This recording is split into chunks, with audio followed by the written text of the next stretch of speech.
Celebrating 5 years as your live and interactive Sharks postgame show on YouTube. This is Teal Town After Dark.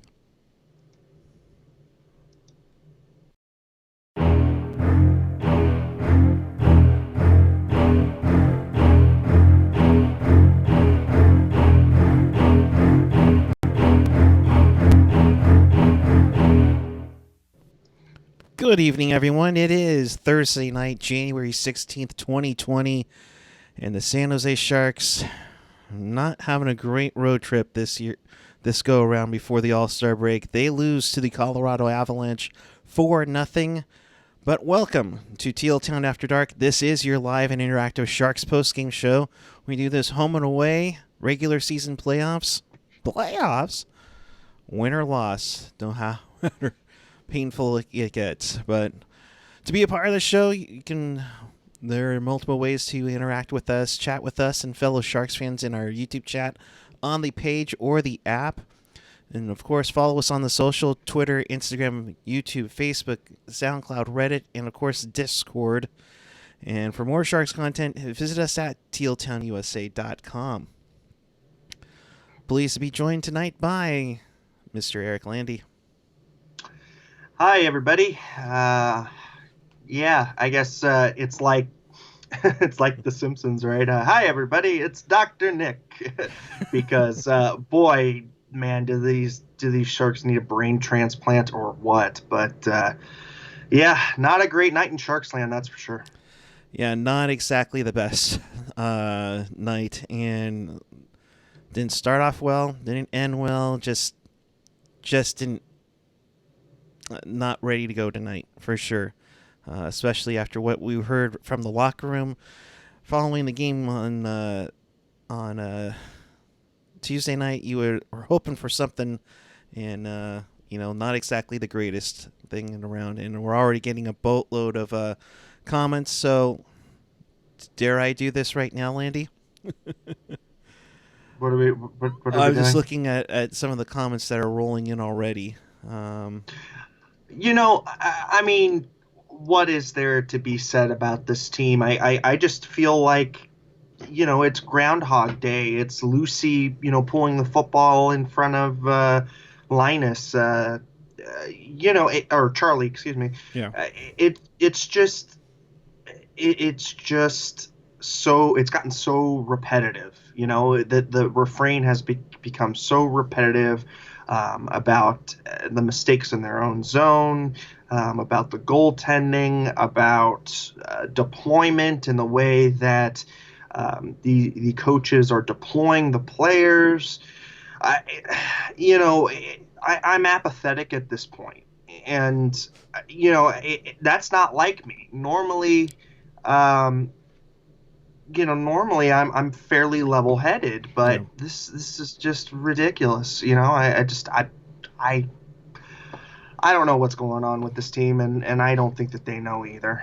And that's a scary part, is that we don't know what the heck is going on. It's just, you're starting to, with a game like this, there are a lot of people losing interest. We saw Etherbreak saying, well, that game was bad. Phantom 044 saying, after the fourth goal, I decided to do my homework. Patrick Tyler made some homemade iced coffee and lemonade. Former attendant. That sounds good. Yeah. Iced coffee. I made myself an espresso too during the game. Because quite honestly, I needed it to stay awake. I mean, look, Erik, it's not even fun hockey anymore. It's boring. It's boring. The mistakes are just mind-numbing. And I really tried to start out positive today. I you saw my tweets this afternoon. I'm like, hey, you know what? Nabby has had a good amount of time now with Jonesy. Jonesy's gotten a good, break. Maybe he's kind of worked on his technique a little bit, gone back to basics. And quite frankly, you trot him out on that first goal, which, if you want to break it down real quick, the scoring play there. Yeah. and it's just tough. It's just tough to look at. Martin Jones gets the start, first time in 11 days. You have a Colorado team that's 4-7-3 in the last 14. They've only won twice in their last 9 games. One of the noteworthy people that we've all seen, back in his Toronto days, Nazem Kadri, no points in his last 5 until tonight. And right off the get-go, the Sharks play 7D. They put in Tim Heed. Something tells me something's up if we're playing 7D out of nowhere. Yeah, I think that this is, and I think that this signals that a defenseman's on the move. I think that this was an opportunity to get Tim Heed some reps, because I think he's going to get the lion's share when, unfortunately, when Mr. Dillon is traded away. Yep. And on the first goal, it's Valeri Nichushkin, his 8th on the season, Burakovsky with the assist there. But basically, it's just a breakdown by Brent Burns in his own zone. It leads to basically a semi-breakaway, and Valeri Nichushkin just buries it 5-hole. And it was such a deflating way to start the game. I mean, 45 seconds into the game, and you give up that kind of a goal. Jones is not ready on that play. He's not moving laterally side to side or anything like that that opens up his 5-hole. It's just a bad 5-hole goal. Yeah. And you're just thinking, like, man, you know what? Again, the guy, I don't know what his mindset must be going into these games right now, but his headspace is not good. I mean, he's lost his starting job. He's giving up, just ugly goals game after game after game. I would be very interested to see if maybe he needs to see a professional athlete type therapist. I really do wonder, because his headspace must be horrible right now. Yeah. And the way that the team reacts, the way that they reacted after that first goal, to me, it was a team that was lifeless. It was a team that got pushed around again. Joe Thornton getting a huge hit by Nikita Zadorov, and I didn't see any type of response until the second period. There wasn't anybody there. Yeah, and so it's a team that went into cruise control after that first goal. Yeah, and it's the tough part, because 45 seconds in, you're already thinking, here we go. And that's probably the deflating part of this night, is that 45 seconds into this game and you let in a goal. And let's be honest, too, Brent Burns didn't help out on that play either when Nichushkin goes for the net. It's the 30th time Colorado scored the first goal of the game. And you're already deflated 45 seconds in. It's like, come on, guys. You got to shake out of this already. It's just really bad. Really bad. And in fact, Burnsy with the comment, now after the game, it's a vicious cycle of getting behind, trying not to make mistakes, helping the next guy. Well, you're helping the next guy, and the next guy's wearing, a different uniform. It's just ridiculous right now. And yeah, it's breakdown after breakdown. It's Murphy's Law. Whatever's going to break is going to break. Whatever. It's beyond infuriating now. I think we're to the point where, unfortunately, I have to say, that doesn't really matter anymore, because we know where this team is going. Mm-hmm. And so now we have to start looking at how to extract the most value out of what you have on this roster. And by that, I mean both exploring trades, for contenders, and then also extracting value insofar as measuring your own players that you have available that you want to see grow. I think that's where we're at in this season, is just looking at individuals now and looking at how the next season is going to really scope out. And not only that, but then you figure, okay, they kind of get their feet back a little bit into the game, although it took a long time for that first shot on goal. I think ended up being 8 or 9 minutes before they got a shot on goal. And that's tough to do when you are offensively struggling. And let's be real here, Landi. There's no reason for this team to be offensively struggling. You have Evander Kane. You have Tomas Hertl. I mean, these guys are supposed to be your big guys. Kevin Labanc took a chance on himself, and yeah, he's got 11 goals, but yeah, okay, great. I mean, David H. making a point here. I'm beyond being able to understand why they can't execute a simple zone entry to create a dangerous chance. This team is working so hard just to get the basics remotely correct, and it seems like that a little bit. Yeah, no, it's a complete mental regression. The poster child that I bring up on that is Timo Meier, a complete mental regression in his game. You just wonder, where is the player that was placing the puck in smart positions? Where was the player that was making impactful hits and being, a pest? That player has not been here this year. I dare I say it, going back to the Avalanche series in the playoffs. Mm-hmm. That Timo Meier has basically been invisible. I mean,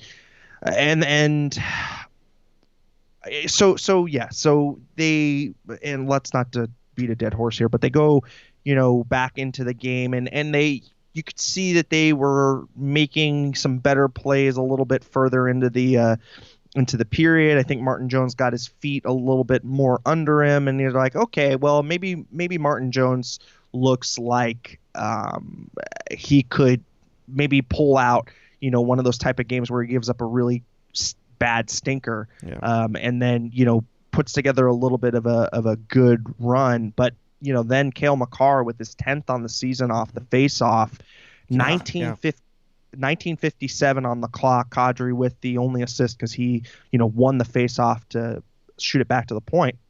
And that goal is a goal in which, I mean, look, that one's tough because it gets deflected off Barclay Goodrow. Jones isn't immediately set, but still, it's one of those deflators, man. And after that goal, you just knew that the game was done. Yeah. Yeah. And that's the scary part, man, is that when you're already deflated 45 seconds in, and then you let in with 3 seconds left a shot that goes off a deflection off of your own player, it's demoralizing. And it's tough because, honestly, how do you recover from that? I mean, seriously, it's gotten to the point where people are saying, like Steve Rector's saying, Timo looks like he doesn't even want to be here. I have a tough time believing that, but the effort, or that it's possible like guys like Timo, Labanc, Sorensen just weren't that good to begin with.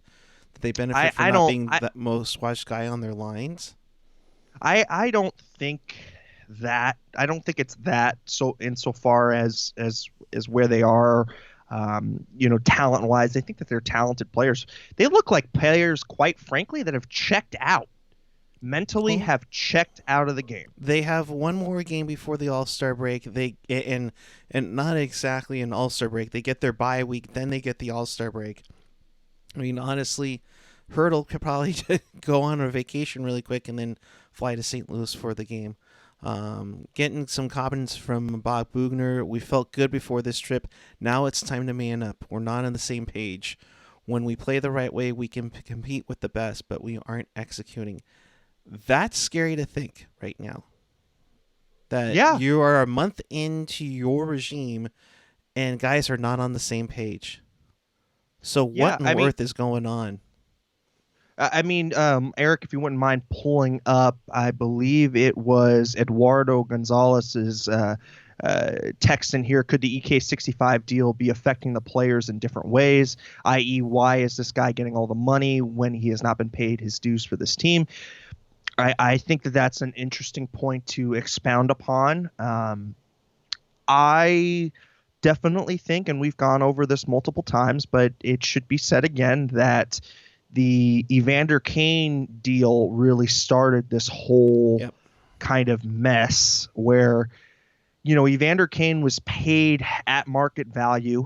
And I think Pavelski really, look, put it to you this way. Insiders in the industry said that it ruffled some feathers within the Sharks dressing room. Whether or not you want to believe that, that's up to you. But I have a feeling that it probably did.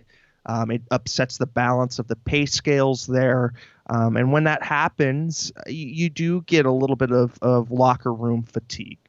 Yeah. But then I think the hammer striking the nail is the Erik Karlsson deal. And look, the trade is what the trade is at this point.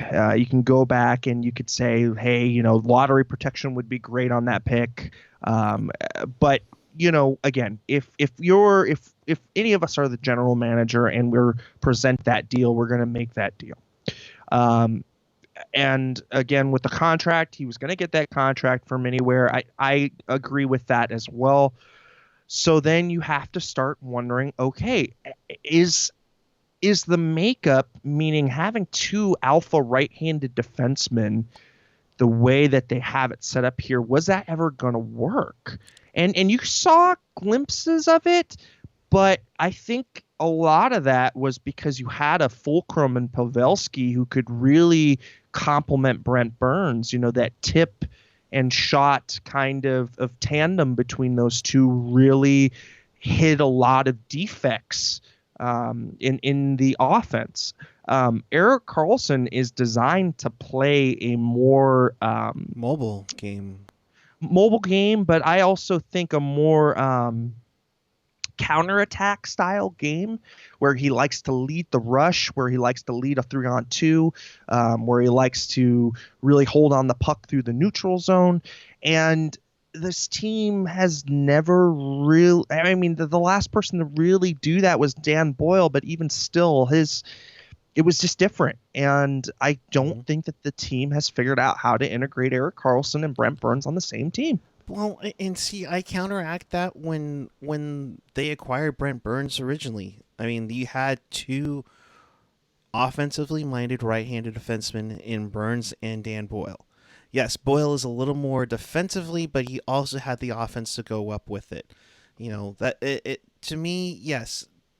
Is Erik Karlsson different from Dan Boyle? Absolutely. But I think you also knew that they were also thinking, offensive and in their heads more than anything else. I think that's part of the problem here. But at the same time, you've dealt through that, and I think that's what Doug Wilson was thinking about when he acquired him. That's how I see it, is that they're trying to get those guys that worked for them in the past to eventually roll over. Because are we going to have Brent Burns at the end of his contract? No, I think he's going to be let go if he's going to continue playing. I think that's where they're just trying to slowly transition over to where Erik Karlsson would be eventually leading this team. We're getting a ton of comments in here, and we thank you all. We're trying to keep up with this. Bugner, we can't afford to cheat or take shortcuts in Arizona, and tonight proved that. Well, yeah, that's the thing. Multi-Zombine, there's talent, but there's got to be something going on in the locker room we're not seeing. That's scary to think. Hot Wheels, 95% of this team have checked out. JF Turner, now it's time to man up. It's late January. No, I think that the whole time to man up, and I think that that's just hyperbole that the coaching staff is putting out there. And it's because they're on the line here. Their necks are on the line, whether or not they're going to get jobs. So of course you're going to try and rally the troops or whatever. But, to me, I think we have to start talking about the future in San Jose, what the future will look like insofar as is the team going to be set up for success? How is the team going to recoup assets going into the next season? And quite frankly, a frank evaluation of the system, a frank evaluation of the coaching staff. Because right now, I mean, Erik, this San Jose used to be known as the goalie factory, right? I mean, San Jose produced elite high-level goaltenders, and it was very reminiscent of Nashville, under Trotz, very reminiscent of of course, of the Islanders now, where basically this coaching staff was able to turn Vesa Toskala into Logan Couture. Yeah. So I think the organization really needs to take a look at itself in the mirror and ask, okay, is the coaching staff doing enough by its young players? Is the coaching staff developing the kinds of talent that is able to step up into the NHL?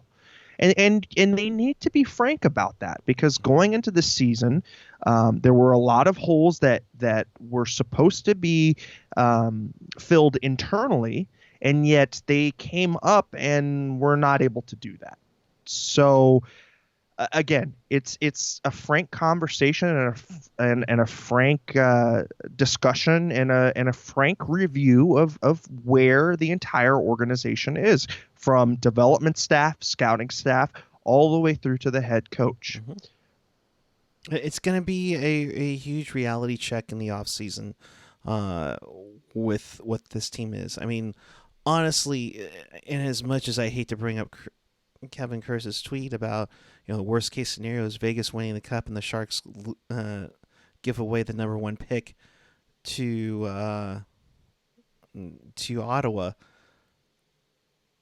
That's definitely issue. And at the same time though, you don't have a lot of assets. The 3 assets that you were hoping to make this roster didn't even come close to making this roster, and that's the tough part of it all. And by I think Anthony brings up a couple of things here, and AJ also brings up a couple of things. We're talking about goaltending. Just a quick aside on that. Basically what I meant was they were able to take a lot of raw talent and make it into something. Like I said, Vesa Toskala had 1 good season as a Shark, and we were able to monopolize that and turn it into Logan Couture. To me, that's a win. Mika Kiprasov, of course, Nabokov, and Johan Hedberg, all part of the goalie pipeline that Warren Strelo was here with. So that's what I'm talking about, and that was a long time ago. And AJ is completely right. I mean, this was middle 90s here. So it hasn't happened in a long time, and it's starting to show. So I mean, we talk about the goaltending, and I think that's a perfect segue into the second period here with Ryan Graves and his 7th goal on the season. Again, another face-off. Yeah, another face-off loss directly back to the point, and he just pounds the shit out of that puck. I mean, grip it and rip it, and I don't even think Jones was able to get his glove up before it was already in the net for that one. Then, Rantanen takes a holy in the stick call, and sure enough, a turnover from Goodrow to trying to get the puck to Meyer. Ends up Calvert scoring his shorthanded goal, 12th of the season. I mean, right then and there, I think that was pretty much when we knew this one was done already. But that was like the nail in the coffin on that. Calvert gets his 12th as a shorthanded goal. Cole would get an interference call late. The Sharks didn't do anything on the power play. And then at 11:38, this was kind of like a parade to the penalty box and getting frustrations out. Meyer and Landeskog roughing.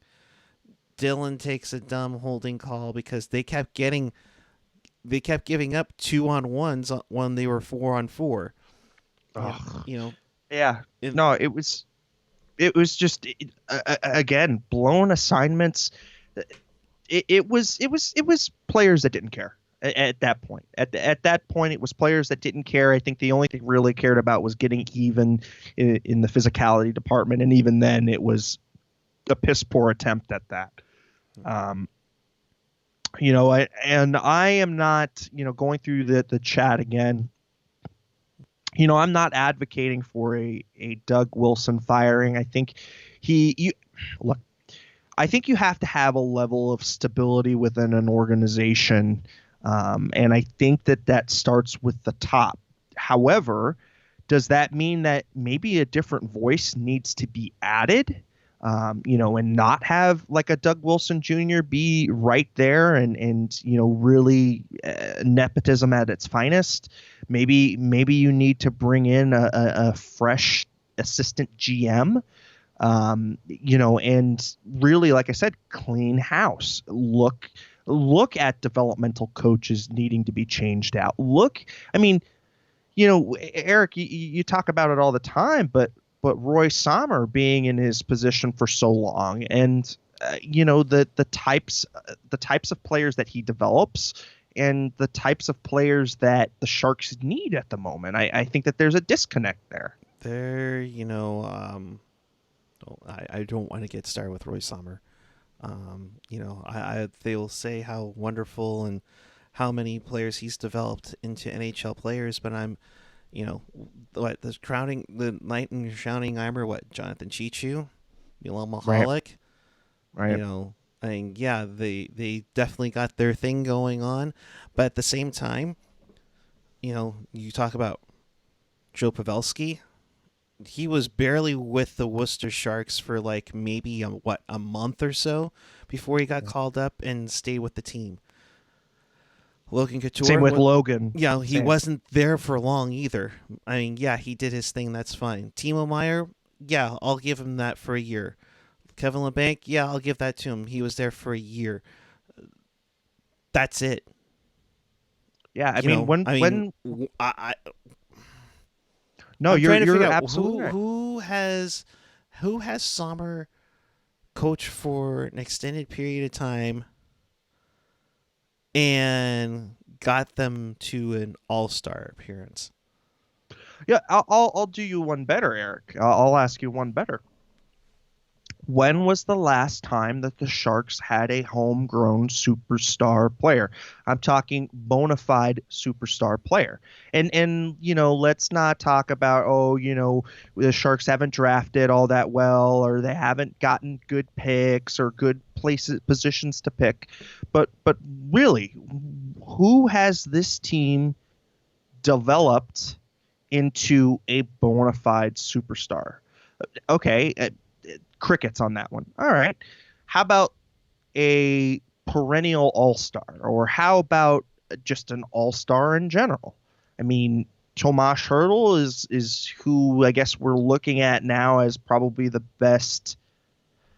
Well, if not Marleau, but I would say Marleau is probably the most consistent player, but the best like bona fide potential kind of player.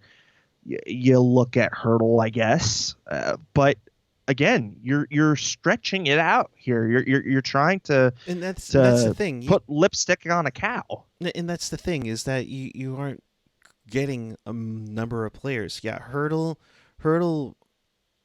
he maybe got the Worcester shuttle after his injury, but I mean he was with the team right off the get go.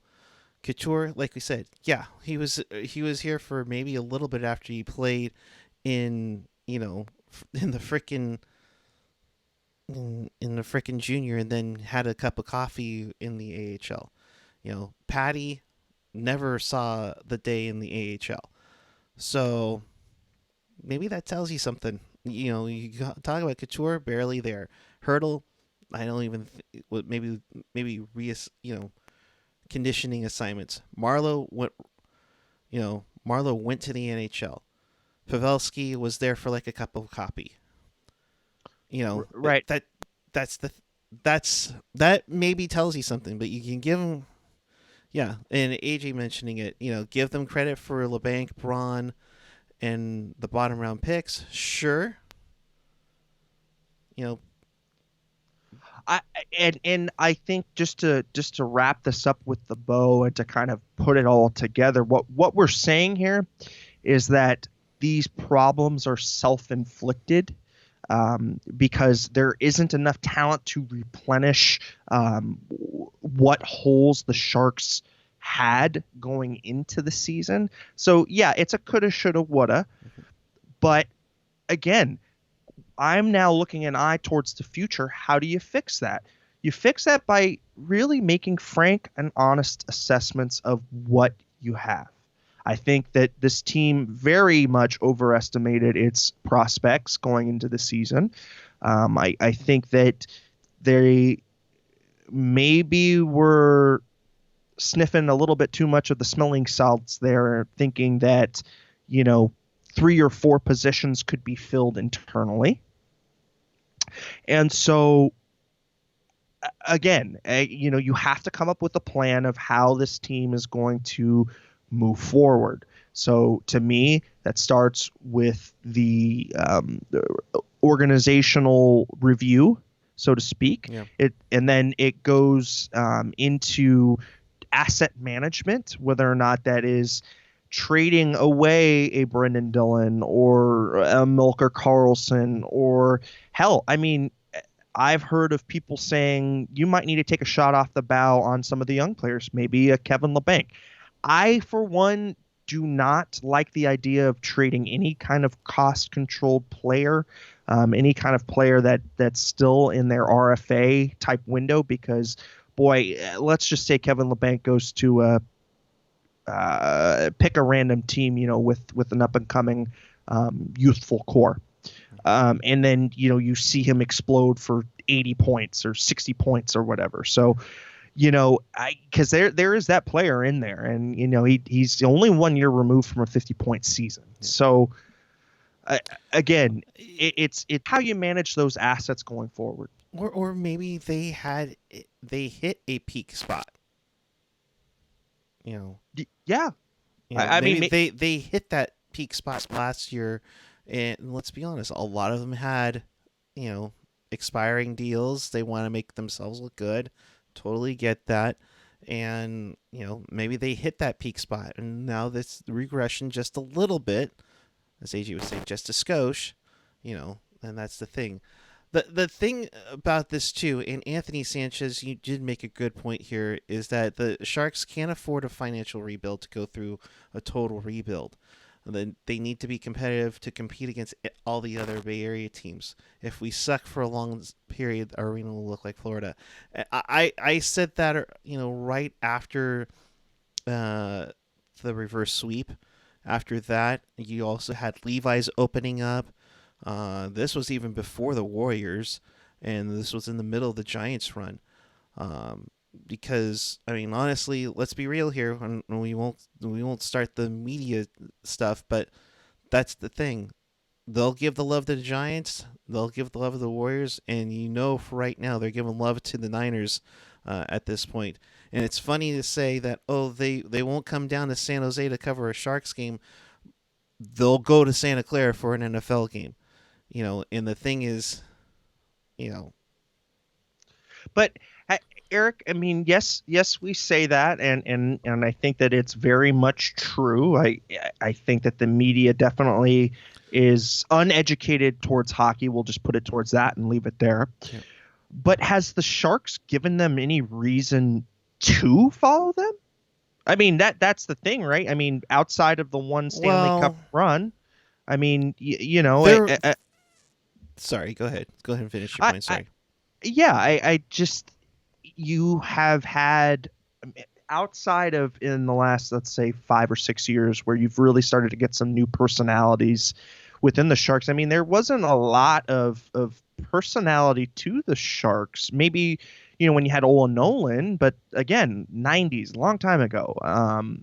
But I agree with the lack of coverage. I agree with, with the media. Yeah, exactly. And we appreciate everybody watching, and we appreciate all the comments, because, quite frankly, this is why we do it. But again, it's like you have to build that goodwill up. And so I don't know that the Sharks have done that. I think that there's even a level of fatigue with how the Sharks have always teased us with great regular seasons and then, epic falling apart in the playoffs, or reverse sweeps, or whatever, the myriad of things that this team has gone through. So I think it's partly self-inflicted. I also think that it's a media needing to be a little bit more educated. But still, going back to Anthony's tweet to Anthony's comment to kind of just tie it back all up again. You're right. The financial situation is that the Sharks can't afford to rebuild. They have to kind of do this reload and retool on the fly kind of deal because their TV deal is not good, and so they don't generate a lot of revenue that way. And really, it's a gate-driven team.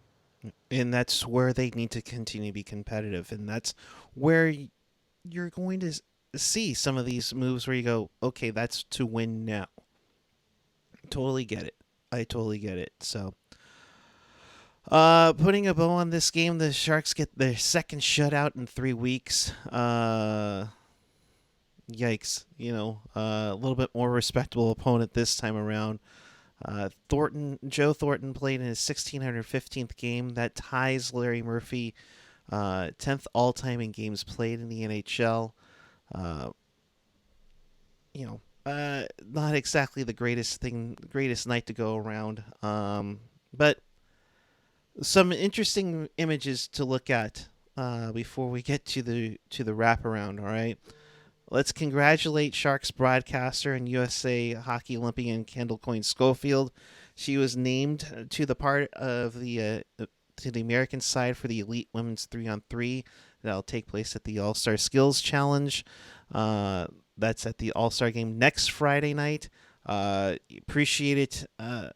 Appreciate to see this, and I'm looking forward to it. And I like to see that the women's game is getting some love, and it's amazing how one lap around the ice can change a whole heck of a lot for the women's game, Landi. Yeah, no, I think that it has been a long time coming. I also think it's really refreshing to see something new in the All-Star game because, quite frankly, when you have your superstar players skipping out on it, you need to have some kind of good draw, and this is a good draw. I think it's a right direction for the NHL to extend the olive branch over to the women's game. The NHL certainly needs to do more, but it's a paltry step, but it's a step in the right direction nonetheless. Yeah. More comments in the chat. Winning cures everything. Yep. You got that right. You know what? I don't know if this next image is going to be winning or not, but I see what they were going with, and I'm not a fan. But the front, I like the creativity, but I'm okay with the back of this jersey more than anything. What did you think with the official unveiling of Colorado's stadium jersey? So I'm of the opinion that the white space utilization is cool, but I don't like the way that it extends up to the neckline and the way that the blue interfaces with the white. Maybe if the collar was fully blue and they bring down that white A down to mid-level, that it would really help that jersey out. Like you, though, I'm a fan of the back. And so, with the Stadium Series jerseys, there's a level of creativity that is added to them. There's a level of creative license to the designs. So, for a one-off kind of jersey, it doesn't bother me. But, if you were to tell me, okay, that's going to be the Colorado Avalanche's third jersey, I would say that's a swing and a miss for me. Yeah. You know, it's more graphic of an image than this. It would be this. I think I know where you're going with this, but Oh my god. I mean, how the heck did that happen? And to hear the reaction that Vegas had about it was just crazy. oh yeah, I mean, I posted it on Twitter. I was like, hey, look, Cody Eakins of the world are celebrating because, he's going to see a jump in ice time, and the first pair, the first defensive pair on Vegas is going to be ground into the ground. So good luck with that. Yep. I don't. I mean, look, you root for Peter DeBoer, the human, and you root for him getting a job again and He getting got a paid. job. We're not liking where he's at right now, though. Exactly, and quite frankly, I don't know how the room really reacts to that. Because Which one? no, to Vegas, because Gerard Gallant really stressed that Island of Misfit Toys, nobody wanted us narrative that really drove them in the first season. Mm-hmm. And so, again, what happened there? We heard about some breakdowns between McPhee and Gallant. Last season when they went through that terrible stretch, I think where they only won one game in like 10. And they were avoiding each other in the hallways. Yeah. And I think this year the mediocrity was the final straw that broke the camel's back. And Brad McCrimmon, who's their current GM, basically said they did this almost on like a gut move, a whim, which I'm very surprised somebody would okay that. To say that you're doing a coaching change on a whim, where he's done so much, but at this point, do you bring Gallant in? I think that it all goes to the owner, though. I mean, the team is a personification of ownership, and Bill Foley is definitely a shoot at the hip kind of owner. So it doesn't surprise me in that respect because the guy has a pretty short fuse for mediocrity. He wants to win now. Yeah, exactly. And so when you have a gung-ho owner like that, kind of a meddlesome owner, if you want to be really honest about it, it doesn't surprise me. He probably figured that, here's a guy that was able to solve the Vegas puzzle a couple of times and, really able to push a team. It's debatable who has more talent or what, but definitely pushed a team that was of equal talent last year and, pushed them over the edge. He probably saw that and was very admiring from afar to that. Yep. So it's on a level it makes sense, but on another it's just like, boy, you're 3 points out of leading the division and you can your coach. Oof, I'd hate to work for Bill Foley. That's all I'd have to say. I remember Vegas fans booed their boys off the ice last week. It's like, you enter tonight just 3 points out of the Pacific Division lead. Oh my gosh. And like JF Turner said, Gallant molded an expansion team to a Stanley Cup final. He's a good coach. Why not? It's just mind blowing. However, that being said, you'll find out right about now because is it time, Landy? Yeah, it's. Have the goddamn common courtesy to give him a reach around. It's one of those things where if you change your coach and this coaching change was the 18th head coaching change since the beginning of last season. That's crazy. And Marty T, you know what? Before we get to the scores, Gallant was McPhee's guy too. Maybe they want a clean slate as a coach for whatever reason. I mean, yeah, it could be McCrimmon wanting to go with with a guy that he wanted. It's crazy. I mean, coaches that are out there right now, my goodness, it's going to be interesting to see the off season with the coaching in the NHL. So, in Ottawa tonight, the Vegas Golden Knights get off to a great start. 34 seconds in with Paul Stastny scoring. That would be the starter and eventually the finisher as Ryan Reeves gets his 6th goal this season. That's right. He has 6 goals. The Golden Knights in PDB's debut beat the Ottawa Senators 4-2 in this one. Marc-Andre Fleury with the victory in this one. So, I don't know. Winding down to the last few seconds here, the Vancouver Canucks, the Sharks' next opponent, are about to beat the Desert Dogs 3-1. Horvat, Virtanen, and Tanner Pearson with the goals in that one for the Canucks. So I think you mean Virtanen, don't you? Virtanen. Hey, if I can't do Shorthouse, we can't do Virtanen. Okay. In Beantown, the battle of the black and yellow teams. Black and yellow. 4-1, the Bruins beat the Penguins in this one. Crosby gets his 7th of the season. Not enough. As Corrali, Lindholm, Bergeron, and Marchand. Well, glad to see Marchand actually grab the puck this time. Don't at me, Marchand.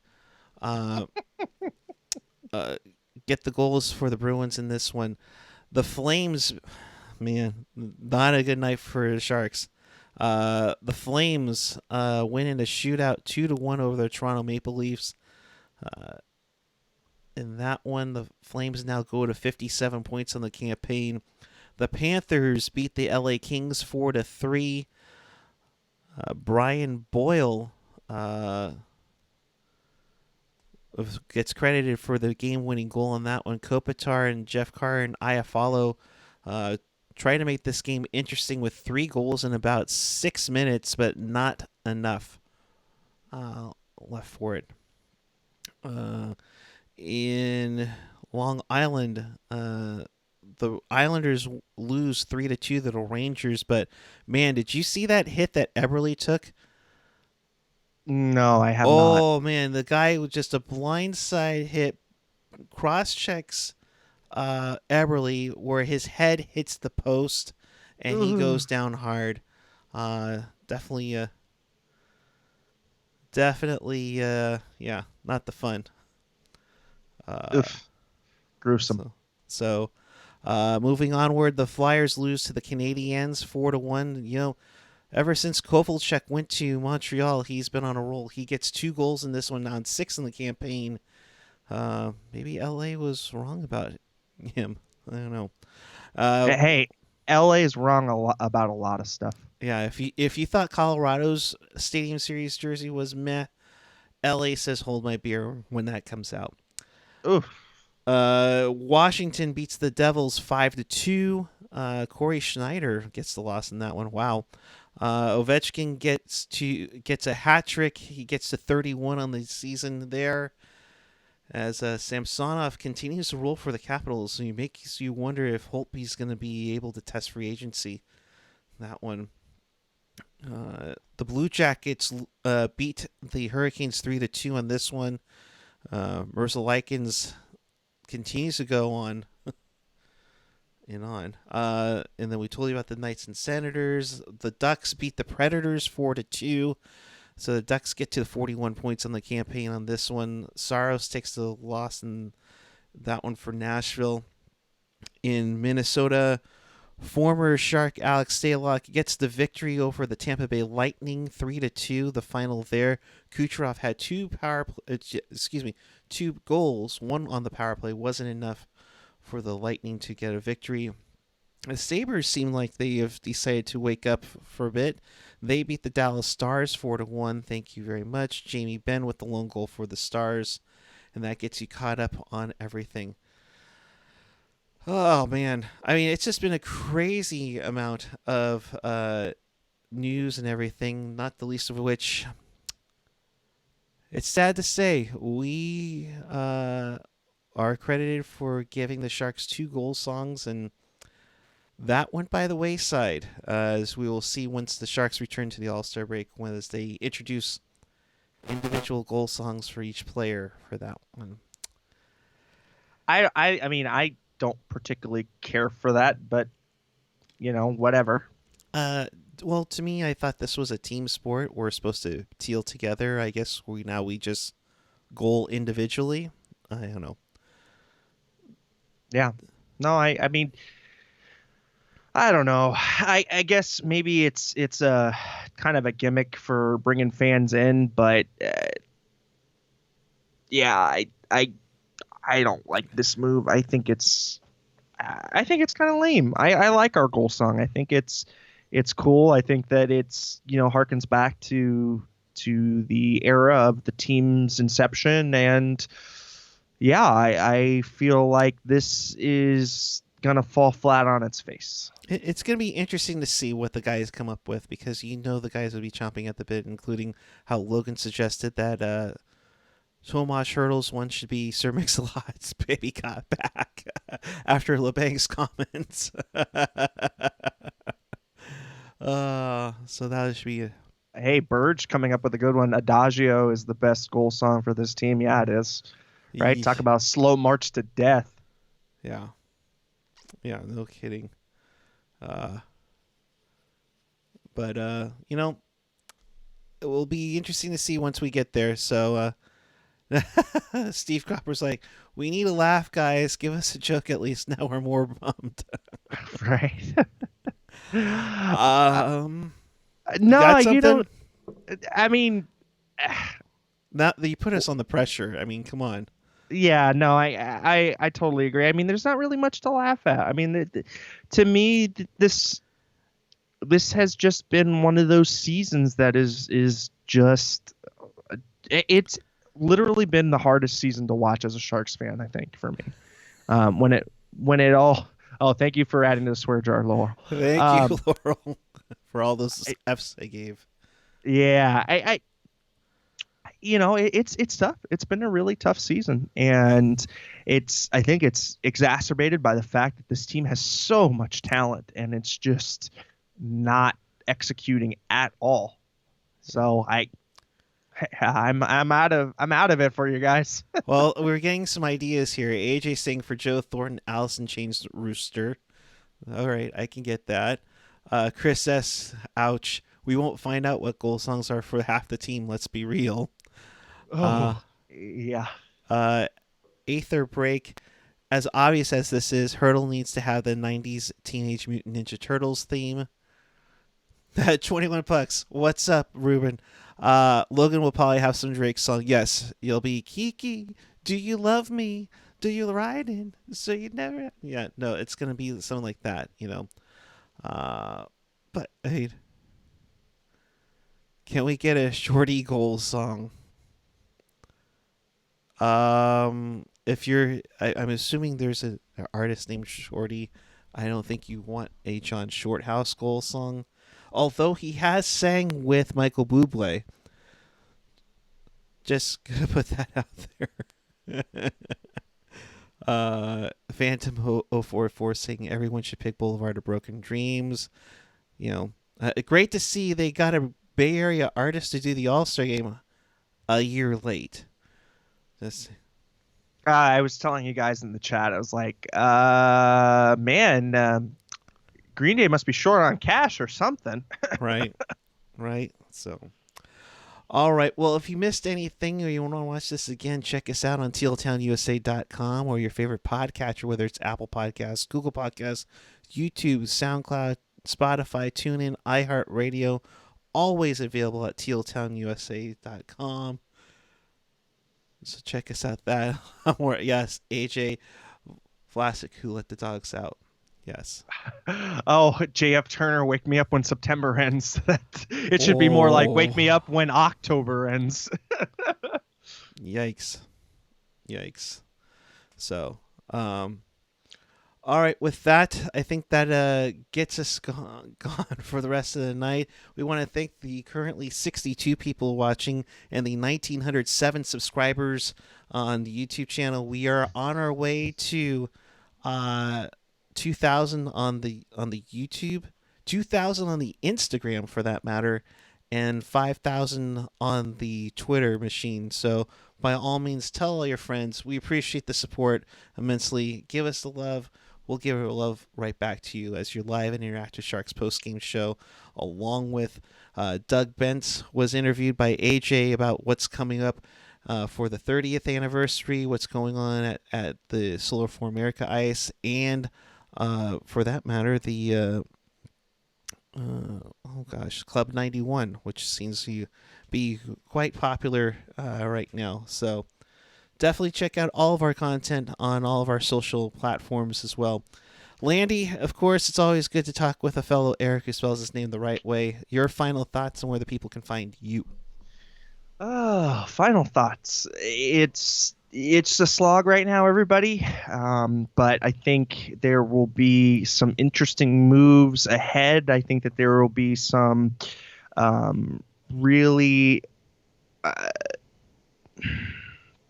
I'll just say this. I think the moves off the ice will be a lot more interesting than the moves on the ice, and I'll leave it there. And so far as where you can find me on all the social media garbage using my first name. That's Erik spelled with a K. Landi, that's Landi, because I am Italian like that. And yeah, appreciate it. Gotcha. Steve Cropper saying we need some Teal Town USA baubles. No, I'm not sure about that.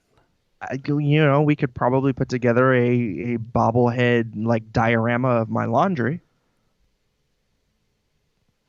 Anybody interested? Probably have one of me with a bunch of jerseys and AOL disc. Unfortunately. Oh no! It's the angry tree. Come on now. Yeah, I'll know. I was gonna say we could put that behind AJ as well, but on his. Kayla's. Wouldn't that be Kayla though? Like we would just. If it didn't have Kayla, you know how pissed Laurel would be. I mean, come on now. Yeah, I mean, who wants to look at AJ's ugly mug anyways? You just wow. We all love AJ because of Kayla. Come on now.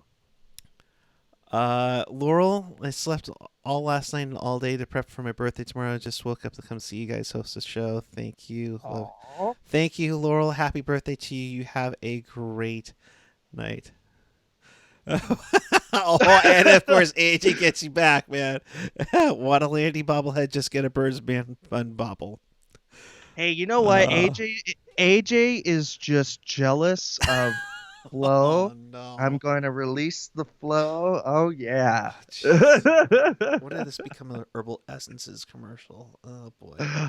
Let's get out of here. We appreciate your support no matter what. Hit that subscribe button on the screen or down below. Hit us up on the social media.